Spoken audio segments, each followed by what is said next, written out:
बिस्मिल्लाहिर्रहमानिर्रहीम।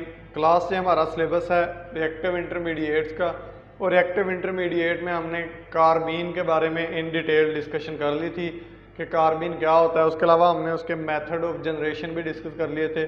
उसके अलावा हमने उसके रिएक्शंस भी डिस्कस कर लिए थे।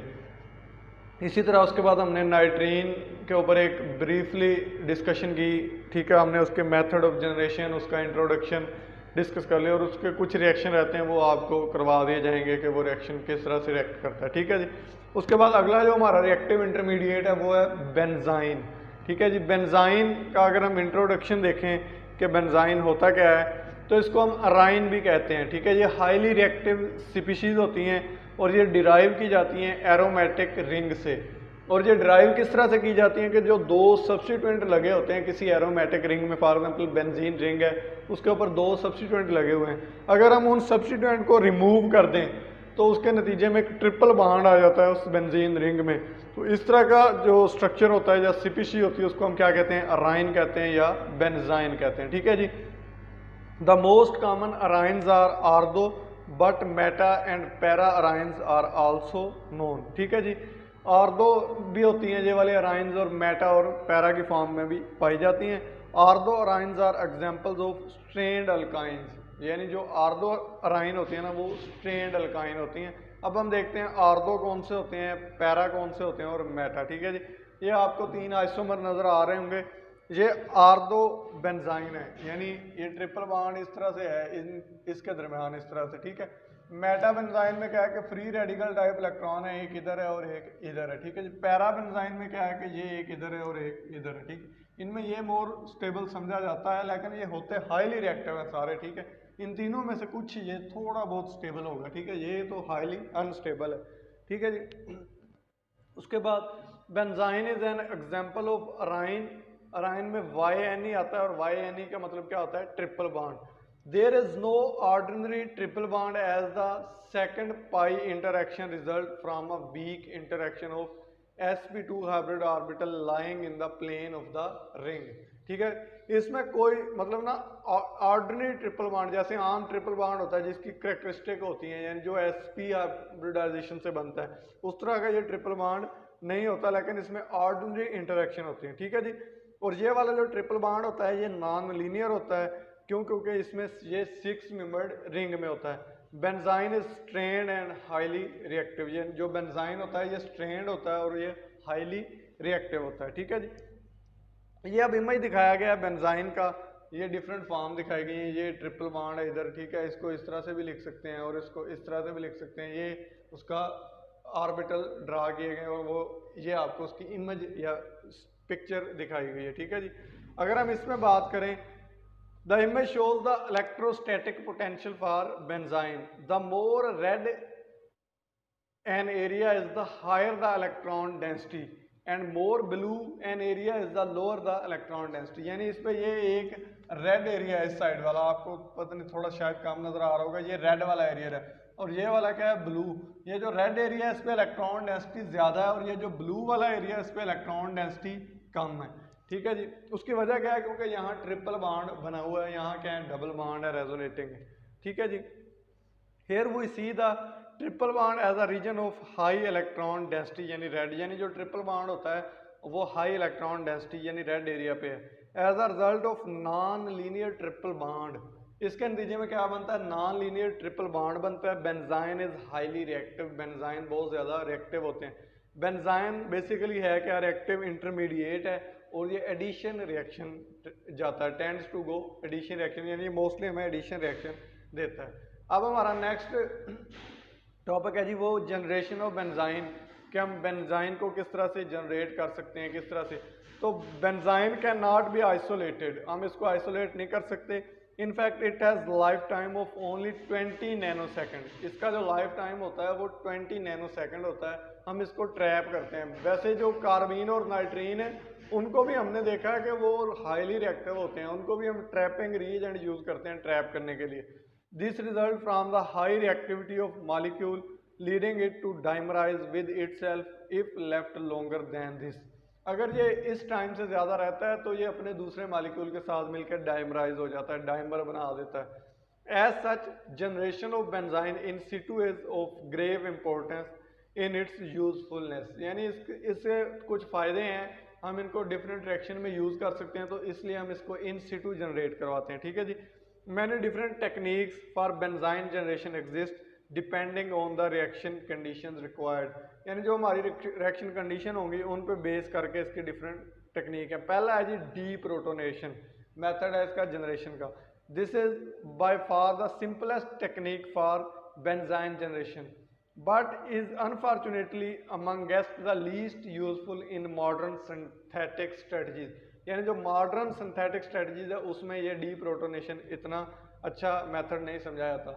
इसमें किया क्या जाता है, मोनो-हैलोजन सब्स्टिट्यूएंट बेंजीन लिया जाता है। फॉर एग्जांपल ये नजर आ रहा होगा एक्स क्या है, कोई हैलोजन है, मोनो-हैलोजन सब्स्टिट्यूएंट बेंजीन लिया जाता है। अंडर हार्श कंडीशन जो बेस होता है वो डीप्रोटोनेट कर देता है ऑर्थो पोजीशन पे और एक A9 CpC छोड़ देता है। वो जो A9 रेडिकल है वो रिंग के ऊपर फॉल करता है और वहां से हैलोजन को एलिमिनेट करवा देता है। फॉर एग्जांपल यहाँ से ये बेस है, ठीक है, इसने क्या किया, यहाँ से प्रोटॉन ले लिया, प्रोटॉन लेने के बाद यहाँ नेगेटिव चार्ज आ गया।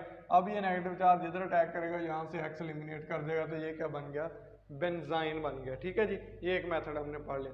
उसके बाद ज्विटर आयन की मदद से भी हम बेंजाइन को बना सकते हैं। इसमें भी क्या है कि पहले नेगेटिव चार्ज बेस ने यहाँ से एक प्रोटॉन ले लिया, नेगेटिव आ गया, ये वाला नेगेटिव इधर आएगा, ये वाला इधर आएगा और यहाँ से ये N2, ठीक है, एक स्टेबल मॉलिक्यूल निकल जाएगा और ये पीछे जो CpC बच जाएगी वो क्या होगी, बेंजाइन होगी। ठीक है।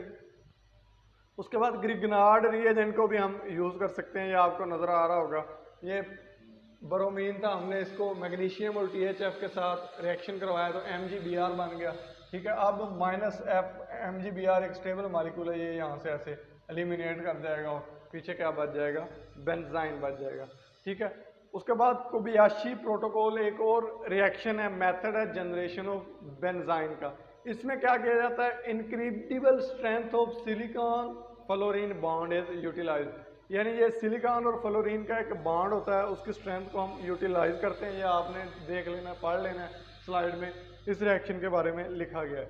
ये आप रिएक्शन नज़र आ रहा होगा, ये जो सिलिकॉन है ना, ये फ्लोरीन के साथ इसकी ज़्यादा वो इंटरेक्शन होगा तो ये यहाँ से निकल जाएगा और OTF लीव कर देगा, तो यहाँ से ये एक ट्रिपल बॉन्ड आ जाएगा और ये बेंजाइन बन जाएगा। ठीक है जी। अब ये डिफरेंट मेथड आपको नज़र आ रहे होंगे स्क्रीन के ऊपर कि ये बेंजाइन है, इसको हम डिफरेंट तरीकों से किस तरह से बना सकते हैं, ये आपने राइट डाउन कर लेने अपने रजिस्टर पे। कुछ जो इंपॉर्टेंट मेथड है वो मैंने आपको बता दिया और ये बहुत सारे मेथड हैं बेंजाइन बनाने के। ठीक है जी। उसके बाद नेक्स्ट हम आते हैं इसके रिएक्शंस की तरफ। जो सब्स्टिट्यूटेड बेंजाइन होते हैं या अराइन्स होते हैं वो मल्टीपल प्रोडक्ट प्रोड्यूस कर सकते हैं। फॉर एग्जांपल ये आपको पहले नज़र आ रहा होगा कि पहले तो हमने ये हैलोजन है हमारे पास बेंजीन रिंग के ऊपर, हमने बेस के साथ और अमोनिया के साथ अटैक करवाया तो ये बेंजाइन बन गया। अब ये unsymmetrical arene can be attacked at A और B। अब इसके बाद दो चांसेस हैं, ये A के ऊपर भी अटैक कर सकता है, B के ऊपर भी। ये NH3 यानी जो अमोनिया है, ठीक है, ये अब एक प्रोडक्ट बना हुआ, जब ए के ऊपर अटैक किया तो दूसरा प्रोडक्ट इधर आके अटैच होगा जब बी के ऊपर वो अटैक करेगा। ठीक है, इस तरह से वो रिएक्शन दे सकता है। उसके बाद पेरिसाइक्लिक रिएक्शन भी देता है, ये 4+2 cyclization reaction, Diels Alder reaction type reaction भी देता है, वो सारे हम अभी डिस्कस करते हैं। पहला है जी न्यूक्लियोफिलिक एडिशन ऑफ अराइन। ये वही मैकेनिज्म है कि ये पहले NH2 नेगेटिव यहाँ से प्रोटॉन लेता है, ये इधर यहाँ ये बन गया बेंजाइन। अब NH2 नेगेटिव क्या करेगा, इसके ऊपर अटैक करेगा, ये वाला बॉन्ड इधर शिफ्ट हो जाएगा, नेगेटिव चार्ज। अब नेगेटिव चार्ज अमोनिया से प्रोटॉन लेके NH2 नेगेटिव बना देगा, ये इस तरह से बन गया। ठीक है जी। उसके बाद ये एक और रिएक्शन है, इसमें भी ये यहाँ से ये दोनों लीव कर जाते हैं, ये बेंजाइन बन जाता है। फिर लिथियम के साथ एक एरोमेटिक रिंग बना लगा हुआ है, वो इधर आके अटैक करता है तो इसके ऊपर नेगेटिव आ जाता है, नेगेटिव लिथियम के ऊपर अटैक कर देता है, ये इधर जुड़ जाता है। फिर ये क्या है, हमारे पास इसका एक रिएक्शन आ गया है। ठीक है जी। उसके बाद जब हम न्यूक्लियोफाइल का अटैक करते हैं तो दो चीज़ें आपने याद रखनी है। एक ये है, आपको ये 1 पोजीशन पे वाई नज़र आ रहा होगा, ये वाला, ठीक है, ये वाई अगर तो इलेक्ट्रॉन विद ड्राइंग होगा तो ये स्ट्रोंगली फेवर्स मेटा प्रोडक्ट, यानी ये ए को फेवर करेगा। क्या हो, अगर Y electron withdrawing group हो तो ये किस रिएक्शन को फेवर करेगा, ए को, मेटा को।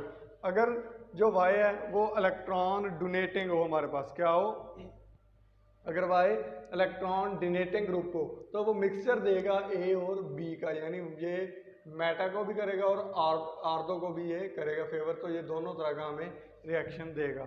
उसके अलावा अगर बेंजाइन की पोजीशन इस तरफ हो, ये आपको नजर आ रही होगी इधर हो तो, कि बेंजाइन की पोजीशन अगर इस तरफ हो और वाई की पोजीशन इस तरफ हो, तो अगर इस सूरत हाल में वाई अगर इलेक्ट्रॉन विद ड्राइंग होगा या इलेक्ट्रॉन डोनेटिंग ग्रुप होगा तो ये क्या देगा हमें, मिक्सचर ऑफ सी डी देगा। दोनों मतलब दोनों सूरत हाल में हमें ये मिक्सचर देगा सी और डी का। ठीक है जी। उसके बाद नेक्स्ट है पेरिसाइक्लिक रिएक्शन है, ये आपको नजर आ रहा होगा। बेंजाइन में क्या होता है, डील-ज़ेल्डर रिएक्शन टाइप है। ये मैंने आपको डील-ज़ेल्डर इन डिटेल सेकंड सेमेस्टर में पढ़ाया होगा। ये वाला बॉन्ड इधर अटैक करता है, ये इधर, यहाँ से वो रिंग बन गया। अब इसमें भी क्या है कि पहले यहाँ से भी इस साइड पे भी बेंजाइन बन जाएगा, इस साइड पे भी बेंजाइन, ये दो ब्रोमीन निकल जाएंगे। फिर ये वाला जो रिंग है, ये वाला जो कंपाउंड है फ्यूरैन आई थिंक, ठीक है, ये इस साइड पे भी अटैच हो जाएगा, इस साइड पे भी। ठीक है, तो ये एक अबव द प्लेन दोनों तरफ आ रहे हैं, एक अबव आ रहा है और एक बिहाइंड आ रहा है, यानी ये सिन एडिशन दे रहा है और ये एंटी एडिशन दे रहा है। ये दोनों तरह के हमें प्रोडक्ट मिल जाएंगे। ठीक है, उसके अलावा ये एक और रिएक्शन है, इसमें भी क्या है, बेंजाइन बन रहा है। ठीक है, बेंजाइन बनेगा कहाँ, अब बेंजाइन इधर बनेगा जहाँ दो ब्रोमीन है, तो यहाँ बेंजाइन बन गया। अब उसके बाद जब इसके साथ रिएक्शन करवाया जाता है तो ये इस तरह से प्रोडक्ट बन जाएगा। ठीक है जी। उसके बाद अब इधर भी आपको नजर आ रहा होगा, अब यहाँ बेंजाइन कहाँ बनेगा, इधर आपको ये ना नजर नहीं आ रहा, ये वैसे बेसिकली ये ब्रोमीन है, ये है क्या, ब्रोमीन है। ठीक है, ब्रोमीन यहाँ से एक प्रोटॉन निकलेगा, यहाँ से ब्रोमीन निकल के यहाँ बेंजाइन बन जाएगा इस तरह से। ये वाला बेंजाइन फिर इसके साथ रिएक्शन करेगा और ये हमारे पास क्या आ जाएगा, प्रोडक्ट आ जाएगा। ये क्या है, कुछ एग्जांपल हैं पेरिसाइक्लिक रिएक्शन की। उसके बाद एंथ्रासीन के साथ भी बेंजाइन, ये भी आपको रिएक्शन करवाए हुए हैं, इस तरह से रिएक्शन करके ये प्रोडक्ट बना देता है। ठीक है जी, it was all about today lecture.